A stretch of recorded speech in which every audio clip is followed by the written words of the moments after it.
the members of the bar to have discussion with Mr. David, who is a officer of child issue, American Citizen Service Unit. First of all, before proceeding further, I want to introduce our guest that this bar council is one of those 5 bar councils at the provincial level. There is Islamabad Bar Council, there is KPK Bar Council, Sindh Bar Council, Punjab Bar Council and Baluchistan Bar Council. We are regulating the members, around more than 7,000 members. We are regulating them, we are giving them the licenses, we are gauging their conduct, and we are taking care about their legal education. So these are the functions of the Bar Council. And in Islamabad Bar Council, we are regulating 2 bar associations. One is at the district level, we call it Islamabad Bar Association, and one is at the High Court level, we called it as a Islamabad High Court Bar Association.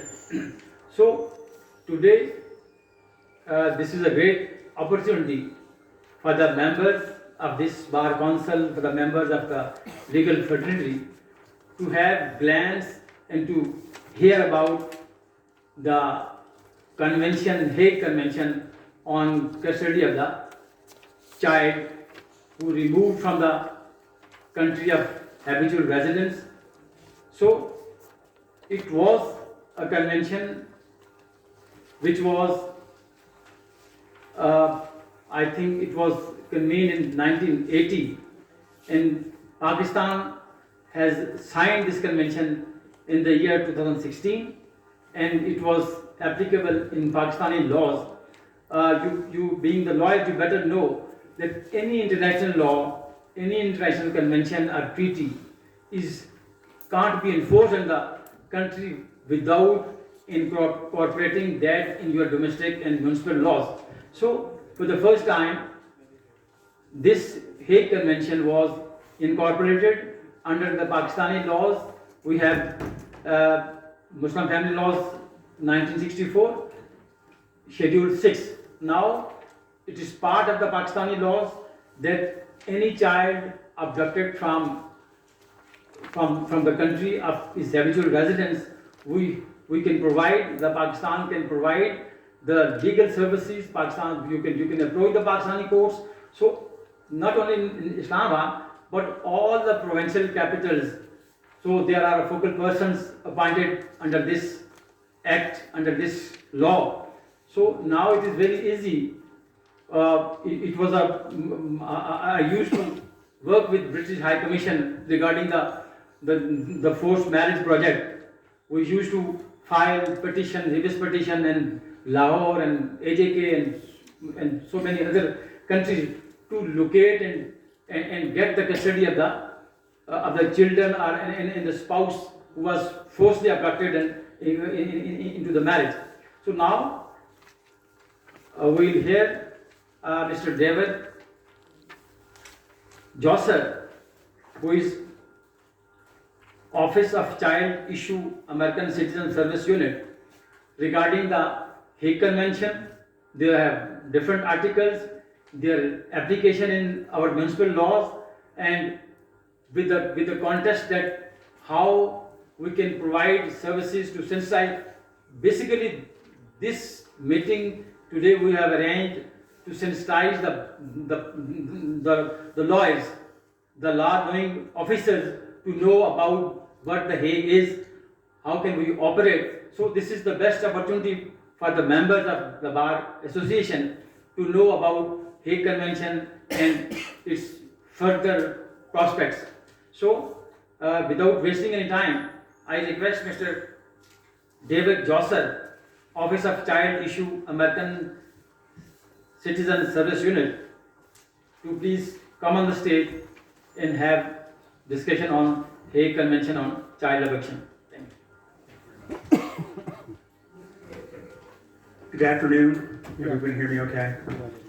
Thank you again. I appreciate you giving this forum to talk to you a little bit about the Hague Convention. I will talk to you a little bit about how the United States views the partnership between the United States and Pakistan in resolving international parental child abductions. I have a PowerPoint I think we can work through here. I first just want to kind of mention something that's been on my mind. I see repeatedly in the press about the horrific flooding that has affected your country. This really affected me, not the way it's affected your country, but I empathize with your situation. I talked to my interlocutor with the Pakistan Central Authority and just about my concerns for his family. And the U.S. does stand with you. We have so far been the #1 contributor of foreign aid, something we will continue to do. And I just cannot imagine how devastating this will be. Again, thank you for letting me have this opportunity to talk to you this afternoon. I work for the U.S. State Department. I am a country officer. What this means is if there's been a child that's been abducted from Pakistan to the United States, I am that point of contact for that left behind parent. They will contact me, I will interview them, I will get the information I can about their child, when and how this child was removed from Pakistan, and guide them through the Hague process and how the U.S. State Department, as a foreign central authority in the United States, will try to resolve this dispute. As a State Department, I don't get involved with the judiciary. I don't get involved with law enforcement, though I help work my law enforcement contacts to find this child so this child can be returned to Pakistan. And that's generally my role. We have the PowerPoint. Oh, so I'm going to do this verbally. Do we have a printout of the PowerPoint? Okay.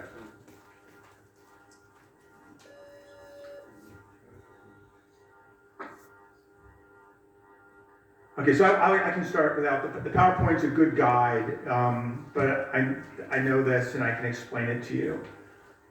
The United States and Pakistan in October 2020 agreed to abide by the Hague Convention. Basically, here's coming up. Can you move my slides for me?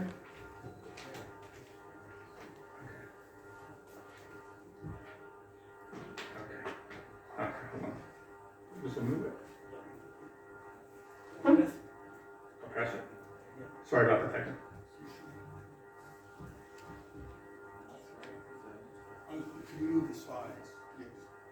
Yeah, move to the next slide. Okay. Sorry for that. Next slide, please. Next slide, please. Okay. Okay, great. So in 2020, we agreed to be partners in the Hague Convention in the way we are going to resolve international parental child abductions. This is where a parent has moved a child from one jurisdiction to another over an international boundary. And the agreement we had is this dispute, this is not about who has custody of the child. This is about where this dispute will be handled. And the decision is it will be handled in where that child resided for the prior year. This is a way that, because we believe under the Hague that is the best place to determine what is best for the child. It's not where the child's been taken. This might be a foreign country for that child and for that family. Let's make this decision where that child had been living. Next slide, please. And this is the Hague Convention. It basically is what I've highlighted there. This is to look out for the welfare of the child. What is best for the child? Again, this is not about determination of custody. It's just where will that determination be made. Next slide, please. Again, what does this mean? The Hague is not going to be about custody, but it's where is the jurisdiction. And I think that's just very important for people to understand. And I'm just going to talk about the U.S. process. The Pakistan Central Authority can talk about the process here, but I can talk about how we work together and the way if a child is taken from Pakistan to the United States, what we will do to get that child back to Pakistan. Next slide, please. Here are the things, if a judge is being asked to look at a Hague case, to say, hey judge, this child's been taken from their habitual residence, what should you be looking at? Again, where has it been habitual residence for the prior year? If this is a child who was removed 3 years ago, the Hague does not come into play. Was the left behind parent exercising their custodial right? Was this a parent who was involved in the day-to-day decisions with this child? Was this a parent who was concerned whether this kid was going to school? The Hague isn't going to come into play when the left behind parent was not involved in the child's life. Again, the child must be under the age of 16. Once a child is older than 16, the Hague does not come into force anymore. The nationality of the child is not a factor. When we're looking at these cases, when I look at cases of kids who've been abducted outside of Pakistan, I don't care if the child's American, I don't care if the child's Pakistani, I don't care if the child's a British citizen. I just want to know where that child lived last. And again, this is not about final custody. This will be decided in that child's court of habitual residence. Next slide, please. And the thing to remember there are exceptions to this. The commonality to most of these cases is when a parent has abducted their child, the marital relationship has already deteriorated. The mother and father are no longer speaking, there is discord, and we realize there are reasons for discord. The Hague recognizes there are reasons for discord. Next slide, please. Again, let's say a child has been taken from the United States to Pakistan. And one of the things the court will decide whether this case should be sent back to the United States for decision is there grave harm to that child? If that child were taken back to the United States, is that child in danger? Also, if the child demonstrates the maturity and has a clear understanding to express where he or she wants to live, that's also a factor. You know, the vast majority of these cases, and we're not just talking between the United States and Pakistan, we're talking about the United States and Korea, the United States and Mexico, these are mostly small children, infants 2, 3, 4 years old. But the Hague recognizes as children get older, they are able to express how they feel about where they live or which parent they want to live for. So when a judge is asked to make this decision under the Hague about where is the habitual residence of this child, where should this decision be made of who and how this child would live with their parents, it recognizes that a child at a certain point does have a voice in that process. Next slide, please. And the one thing I want to talk about is that numbers of abductions between the United States and Pakistan are small. I would want to put a clarifier there, but we do think that these numbers of abductions are truly underreported, that maybe many parents don't realize that they have rights and there's a process to get their child back. So often they may not go to the Hague process. But the numbers here are pretty small. Since October of 2020, 8 children from Pakistan, there have been 8 children to the United States from Pakistan, and children abducted to Pakistan from the United States is 10. And there are also 18 cases that we're following before 2020 of children taken to the United States. And the oldest case I work on is over 10 years old. These cases are difficult, and we do believe they are underreported. Next slide, please. And these are court cases since the Hague. These are cases where either the left behind parents in Pakistan or the United States have petitioned a judge to intervene where they've cited the Hague. So far, no cases in Pakistan or the United States have gone to the point where a judge has made a decision to say, this child's custody must be decided here in the United States, or this child's case must be decided in Pakistan. None of the cases have gone that far. This is only a couple years old. We understand the decision to join the Hague was during the COVID era, and we realize that there's a fair amount of education that has to be done. Go next slide, please. And the most important thing when I deal with abduction cases is, I'm talking about here the Hague process, courts. But the number one way that we see these abducted children reunited with their parents is when both parents just agree to negotiate. I think we see this in the courts in general. The cases aren't going to trial. This is where the two parties realize we got to put aside our differences and do what's best for the children. And that's the reality. I deal with distraught parents all the time. I'm probably talking to 3 or 4 parents every month whose child's either been taken to Pakistan or been taken to the United States. And I remind them, the number one way you're going to get resolution is not through going to Interpol. It's not be going through law enforcement. It's not going to be going to the court system. It's to continually work out an agreement with the taking parent. This couple may have had a relationship that has deteriorated for various reasons. There may be domestic violence, there may be other things. But to have 2 parties just work it out amicably, even after multiple years, that is the number one way we see a child returned to their habitual residence. And the most common scenario that I see, both of a child being taken to Pakistan or having a child taken to the United States, is it is a couple, they're having marital tensions. They're not talking about splitting up. One of the parents will say, I'm going to go visit my family in Karachi. Oh, I will visit my family in Los Angeles. I'll be back in a month. And then when that month comes, the parent that's left behind says, well, when are you coming back? When are you coming back with my child? You say, no, I'm not coming back. And that's generally what happens. This is not, the taking parent does not have some elaborate scheme where they put money in a bank account and set up a home. They just basically, I think they realize there's some tension in the marriage and they just leave. And I think, as we all know, this is not, if you do have a custody order, you have to follow by that custody order. And I think parents just get frustrated, they don't think of the consequences. And of course, the real difficulty here is for that child and what is in the best interests of that child. Next slide, please. And one of the things they said, I'm not going to really talk about the Pakistani Central Authority and how they implement the Hague, because this is the process for your country. But I do want to point out that different countries handle international parental child abductions differently under the Hague. The Hague just establishes a framework that again says, the child is abducted from country A to country B. We will go to the country where the child's been abducted to and saying this has to be decided where the child was living. Next slide, please.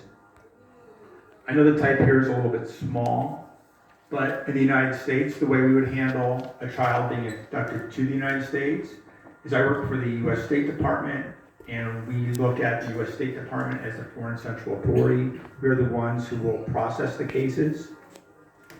Again, we have no ability to bring action in court.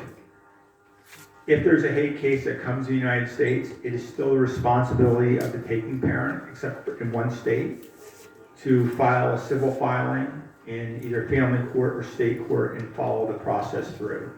The U.S. government does not do that except for one exception I'll talk about in a moment.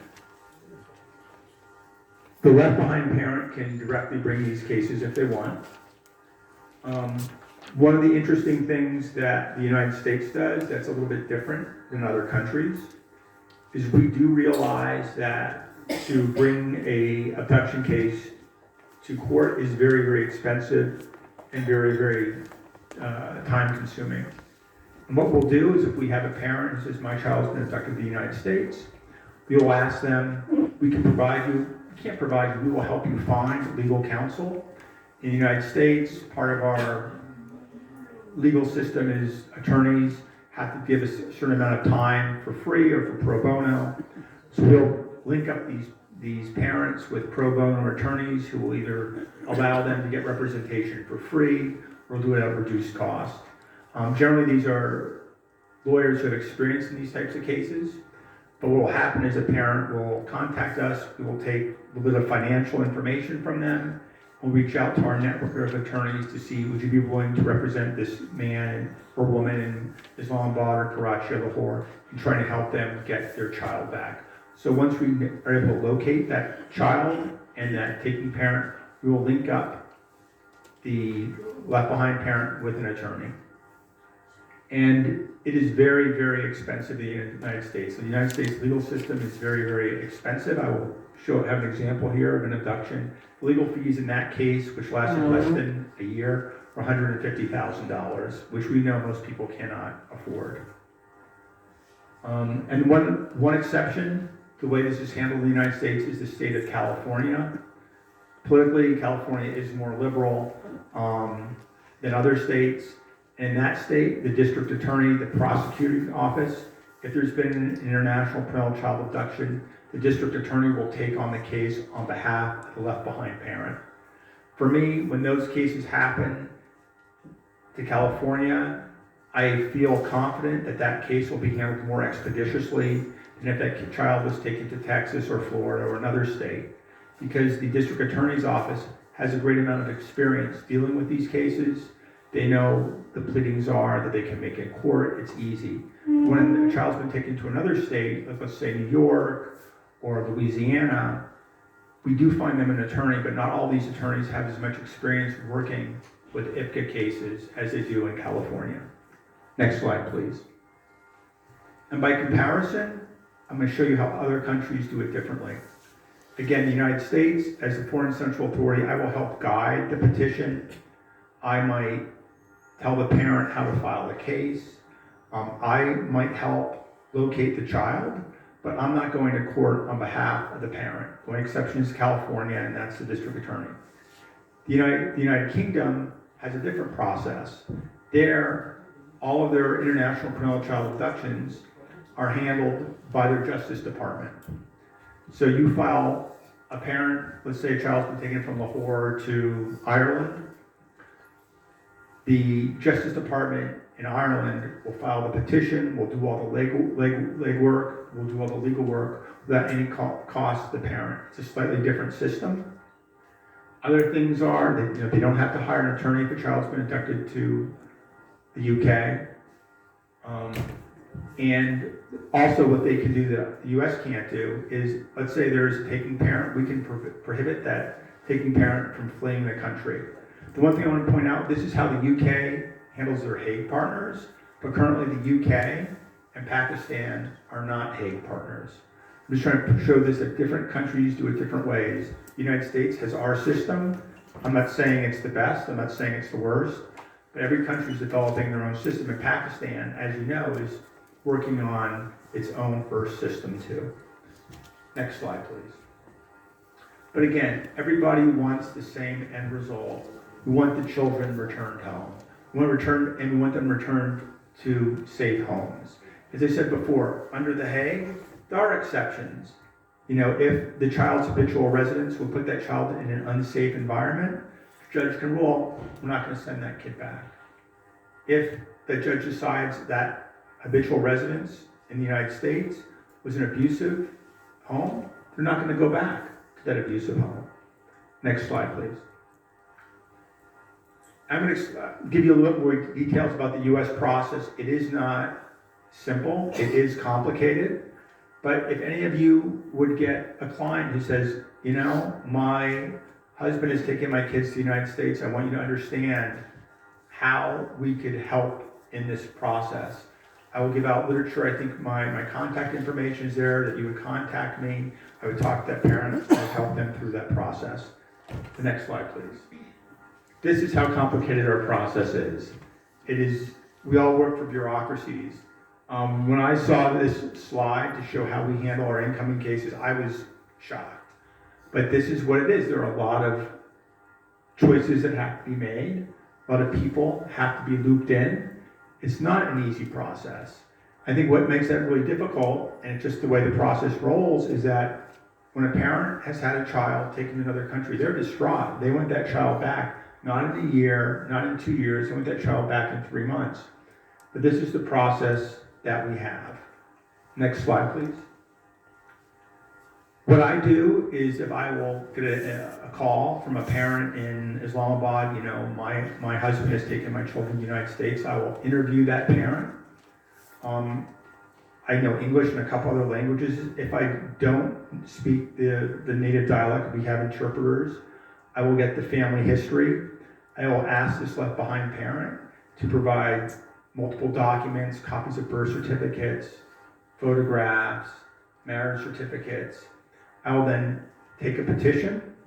I will make sure it's complete. I will then open up a case. The next step I do is I try to locate where that taking parent and the children are in the United States.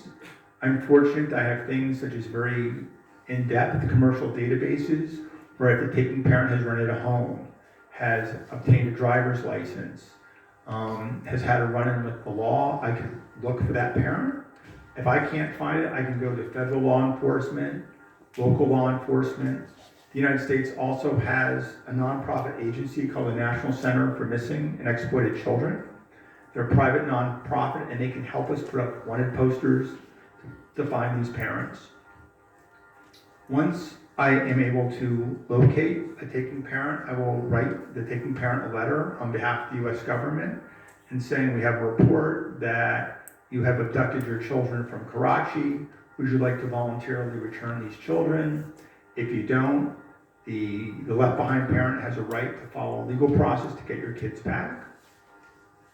I think I've had 5 active cases. In no case has the taking parent said they would voluntarily give back the children.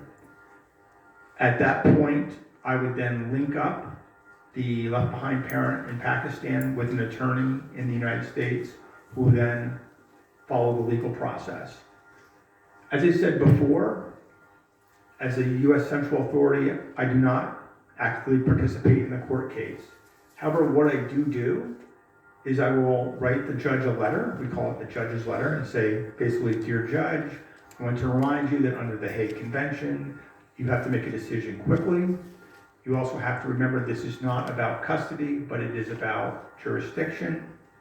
And I just remind him or her, the judge, and if you want any other resources about the Hague, here are other judges who have expertise on it. Here are other resources you can contact the Hague itself. But again, the State Department is not participating. We're just reminding the judiciary where they can get resources to help them navigate the process. Next slide, please. Again, this is what I went over when we contact the court. I want to make it very, very clear. We don't participate in the court process. This is almost like a friend of the court brief. Whenever we contact the court, we contact both the attorneys for the left behind parent and for the taking parent. We're concerned about is the process. Next slide, please. Again, this Hague Convention Attorney Network is kind of a unique factor in how we handle these abduction cases. We'll provide a resource list of attorneys to the left behind parent. It is up to them to contact this attorney. We screen these attorneys to make sure they have expertise in resolving these abductions. And then we then follow up to make sure the left behind parent and the attorney has made contact. And at the same token, we understand that sometimes these taking parents who are in the United States, they now are going to have to hire an attorney. And as I said, litigation in the United States is very, very expensive. We will go ahead and obtain a similar list of attorneys for the taking parent. Next slide, please. I kind of verbally went through what the process is, but I want to give you an example of how it does work. This is an example of a child who was taken from Australia to the United States. Australia is a Hague partner with the United States.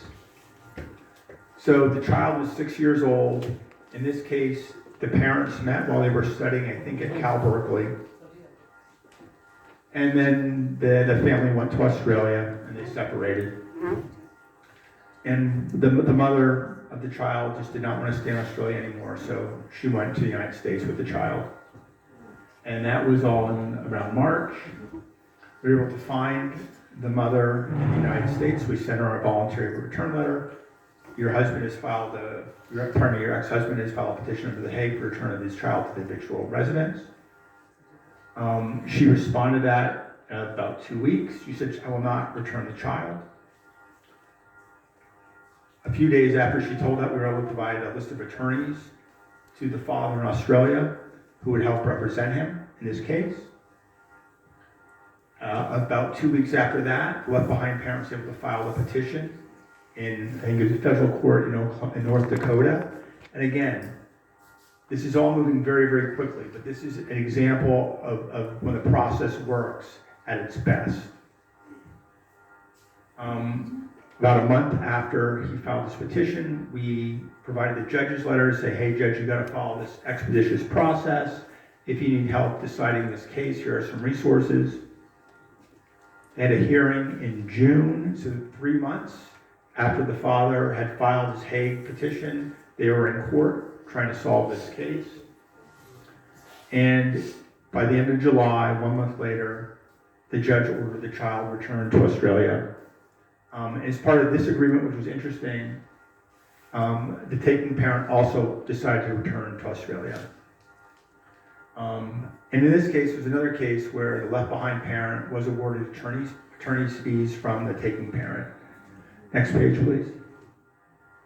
Again, I know this isn't that large, but this is the standard judge's letter we write to the judge to remind them about things under the Hague. Again, we're not taking anybody's side, we're just basically being an advocate for the process. Because we understand not all judges, the United States, like Pakistan, we are big countries. We are big countries with different ethnicities, with different ideas of family values.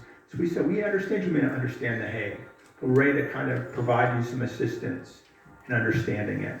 And we think these letters keep the process moving quickly. This child's been removed from their home country. Let's make a decision on this, whether the child stays where he's been taken to or goes back. Let's try to make a decision within a year. Next page, please. This is a return order. I think what was interesting in this case is the left behind parent had always offered to provide the taking parent with resources to return to Australia. And then again, this is interesting. There's this factor where I'm saying most of these cases are not resolved through litigation, although this one was. But also as part of this resolution, the left behind parent was saying, I will do what I can for the taking parent so she can come back with her child. You know, you want to make it a solution that works, that people may not like it, but they're amenable to it because that's what's going to be best for the child. Next slide, please. It's a little bit hard to see, but this is, I've done this in multiple cases of Pakistani parents who've had their kids taken to the United States, where we'll ask that left behind parents, give us your income level. It's a sliding scale to see if you can get help legal assistance. The reality is most people are gonna be able to qualify for free legal assistance. The legal assistance you get is very, very good. I'm dealing with one case now of a Pakistani mother who got visas for her and her children to travel to the United States. And I was able to find an attorney for the left behind father, and this attorney has great experience in dealing with a variety of immigration cases, a great variety of asylum cases. So attorneys who work on these cases are already passionate about this sort of situation. They understand immigration. They understand why people might be fleeing. Even though they're providing free or reduced legal services, they are passionate. Next slide, please. And this here, in this case, is again the awarding of legal fees, which I try to illustrate that we understand these cases are very, very expensive. And we think the United States is a little bit unique. We will, in some cases, if it's in California, we'll do all the legal work for you. That's not the State Department, that's the state of California. Or we'll work what we can do to get that left behind parent an attorney to help them go through the process. Next slide. So I don't think presentations should be super long. I think I gave you a snapshot of how the Hague comes into play. I think I have 4 active cases of children who've been abducted from Pakistan to the United States that the court process is going to have to work to try to get these children returned to Pakistan. I think it's possible that a U.S. judge soon will be making the first decision under the Hague about returning a kid to their habitual residence in Pakistan. But still, this is a very, very new process for both countries. And this, in October 2020, it was the start of the Hague. And I think one of the things that I am grateful for this opportunity is to talk a little bit about the process. So perhaps you and your practices or from one of your colleagues will be hearing about a family court case where a child's been abducted from the United States to Pakistan or Pakistan to the United States and say, I know a little bit about the Hague, I've heard about this. My colleagues gave you a handout, some different types of resources that are out there. I have information there on the Pakistan Central Authority. I have information there about the Hague Convention. I have information in the United States, if you have a child abducted in the United States, about some of the resources we have to get that child back. I'm free to take all your questions. I am not an attorney, so I do not know the nuances of the law. I'll be glad to answer any questions or try to provide some clarity, and thank you again for your attention this afternoon. I'll go back there. Go ahead, sir. Me. I'd like to stand up to ask you a question, in fact, so you can see me. First of all, I really want to thankful for coming here and giving this fruitful information. It is a well and very good awareness with all the attorneys are sitting here. So as you are not attorney, probably my question is, are you have to have any enough information in regards to have the qualification of the Hague, what is that called? Hague petition? Hague petition. Certain qualifications to file the petition. Yeah. Any taking parent can file a petition. The qualifications I've been looking to accept the petition is, does the person who's filing the petition have a custodial right to the child? It's a grandparent, it's not gonna be interested. Is a person's name on the birth certificate? Is it probably when by the time we'll go upon the study of the what's they called, the documents which will be given by this Hague, right? Then probably it will be more clear, isn't it? Say it again, please. Are we going to get any hard material after this conversation? Like hard we can material? have the maximum information about Hague. Oh, you want more information about the Hague? Yeah. Then or we have to go to online for that? Online has the best information. The Hague has many subsections that can go into more detail about the examples. Also, the Pakistan Central Authority can give you more information about that. Thank you. You, sir. Thank you. On behalf of our legal fraternity present here, and secondly, for showing empathy regarding our flooding situation in Pakistan and aid from US water sport. My question is, obviously this whole mechanism is very complicated for the parents basically, not for the legal fraternity or still not for you. I have a suggestion, or let's say I want to know about this. Would you have any precautionary measures taken by the immigration of US or Pakistan on the immigration courts on airport where a parent is taking the child, taking parent basically. That's a good when question. the parent is left over.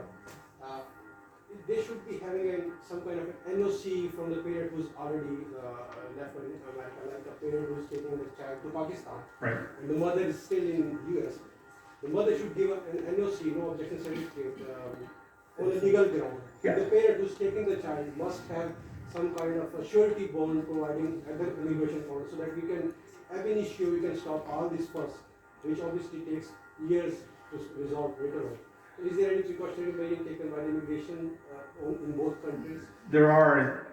I cannot speak about Pakistan. I'm not an expert on Pakistan. One of the things I do with the U.S. State Department is we have a unit called prevention. We often will get an inquiry that'll say parents are disputing, and one parent will say, I'm fearful that my wife is taking my child illegally to the United States. We have border patrols. And we'll put in information when that child or that parent goes through immigration. The big challenge with that is, how does it just go from one parent saying, oh, my ex-wife is taking my kids, but that ex-wife has a sole custody order, versus the parent who wants to put a stop upon it to be very, very legitimate, or is it fraudulent? I think one of the things we are aware of in international parental child abduction cases is often this is looked at as a civil thing, not a criminal thing. What we'll do is we get a report like this, we'll put a lookout for that parent and for that child coming into the United States. And sometimes there'll be interventions, sometimes they're not. But let's say you would have a client here and they're involved in this dispute. You definitely want them to contact the ACS unit at the embassy. They could put prevention hold in there. What's very, very important is what sort of custody order do they have? Not all countries have this, but sometimes I know South Africa has it. If a child is traveling with just one parent, the other parent has to have a sworn document that gives permission to this parent to travel with this child and without the other parent.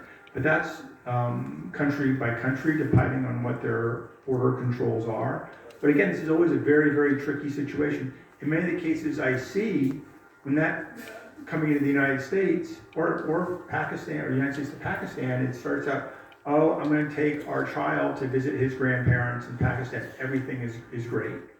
And then things deteriorate. Whereas like anyone, you're having an argument or a dispute with your partner, things are okay, but then they get much worse later. I think, how do you deal with the border issues? And the other challenge I have dealing with these international parental child abduction cases is it criminal or is it civil? I think if it's criminal, you can get into issues like Interpol red notices. But what happens is the vast majority of international parental child abductions don't start out that way. Yes. I'll take a lady in the back, then you in the front. Good afternoon, everyone. Thank you. I have to ask one question, that how would we be able to determine that if the child is mother's custody in one jurisdiction with the judgment in her favor being that jurisdiction at the same time, and the father is in US having the judgment in his favor from US court. So actually we are talking about clash of judgment from the courts of different jurisdiction, not by ignoring culture and traditions, difference among both the societies. Again, I'm not a lawyer, this is not a legal opinion. But the Hague does acknowledge that and says the decision will be made in the habitual residence of the child for the prior year. Where has that child lived? If you're saying that the father has a custody order in the United States, the mother has a custody order in Pakistan, we're not saying one is valid and the other is not. When I say we, it's the Hague. The Hague is only determining jurisdiction. And that'll be, where did that child last live? Where did that child have the strongest ties? If it's in Pakistan, the Hague says that decided in Pakistan. If the child was living that prior year in the United States, it'd be decided in the United States. And that rubric kind of accounts for culture. And I know from my point of view is that it is difficult to see, especially if you're having, two parents with slightly two different cultures. Where is that child going to be raised? I understand Pakistani law does not look at things the way as U.S. law looks at things. And I think the Hague kind of does agree with that. It's saying we're not talking about decisions of custody. We're saying, where was this child last raised? Because theoretically, that's where the child's ties will be. And as you're pointing out, it's a messy, difficult situation. In all these cases, when it gets to this point in a relationship, the relationship between the mother and the father have already deteriorated. These are just very difficult, challenging cases. Sir in the front. With regard to Pakistani law, it is very clear that parents cannot be charged for abducting their children. So, is it justified to use the word abduction, because abduction is like removing someone by use of physical force? So, I don't think the physical force is applied when a child is taken away from one country to another. Yeah, you make a good point. It's just the convention is called International Parental Child Abduction. It's like there's no physical force. I think you look at the words and you kind of look at what it says in the convention. That's just the words. Maybe they don't go exactly with the intention or meaning of Pakistani interpretation, but it's a consensus. It's an agreement. No one ever likes it 100%. Yes, sir. Hello. Can you give a brief on what happens when left married parent is in US and they contact the US embassy in Pakistan? Okay. You tell us about the process, how the left behind parent in Pakistan and you solve the issue. This is an example where a child's been taken from Pakistan to the United States. No, From the child United is taken from United States to Pakistan. Sure. I'm just trying to think. I'll think of a pretty accurate case. This case is, I'll use the scenario where the child is going to go visit the father in Pakistan for summer vacation, and the father says, no, I'm not taking the kid back, and we're going to get divorced, and that's it. In that case, trying to think how did this person contact us. We have a variety of emails. My email is sca.southcentralasia@ithaca.com. So this was, and if you go up to our website, I think there's some links I gave to you if your child's been abducted. And again, this is not about nationality. The person contacted me. I talked to them on the phone for quite some time. And part of this interview is, do you have some locations of where the child might be in Pakistan? We'll put in a prevention hold. In this case, it was an American citizen. Sometimes an American citizen will put some holds on their passport so the child can't get another passport. And then what we advise the left behind parent in the United States about their options. We advise them about the Hague process. And what we do advise them is that, you are going to have to hire legal counsel where you think this child has been taken. And that's kind of where the process goes. In this case, and I said there's several of them, is now debating, should this be high court, should this be family court? And what's interesting from a legal point of view is none of these cases, either in the United States or Pakistan, have made it all the way through to an order. They're still debating legal points of law, what's the proper jurisdiction, how should this be handled. So this is still a very, very, very new area of law. Another thing I think is interesting is we think these number of abductions are much higher than are reported. And I think sometimes the parents are just going to say, okay, I may not have access to my child will not be living with me, but at least I know the child's safe. I'm not going to do the legal process. We discussed before, the legal process is very, very expensive and is also very, very emotionally difficult.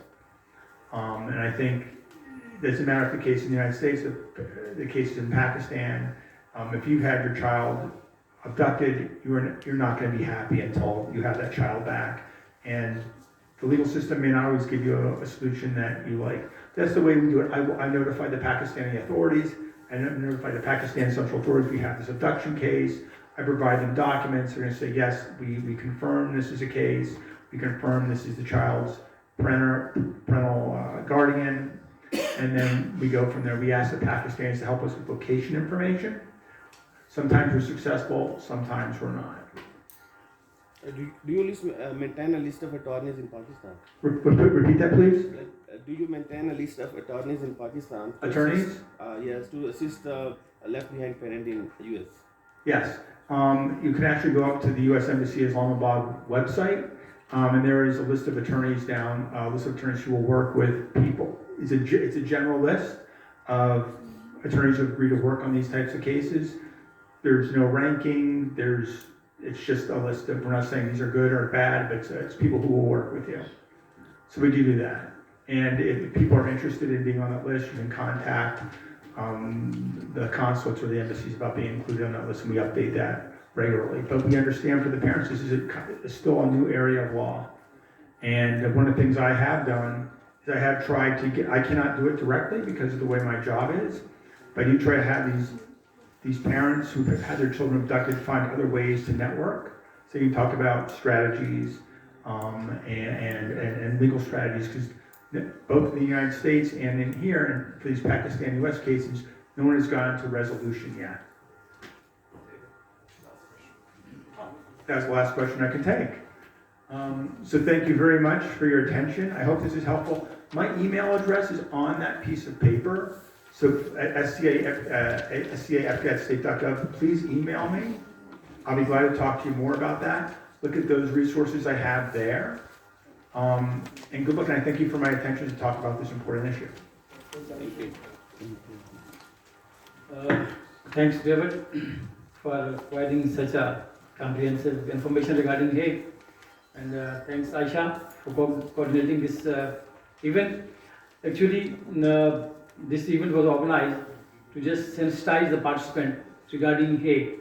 So in Pakistan, I have already told that there is a central authority, and they have notified for this Islamabad. There is a law ministry, which is a central authority, has been notified by the government of Pakistan, and in all 4 provinces there are different notified agencies, notified central authorities regarding the provinces, GP and AJK.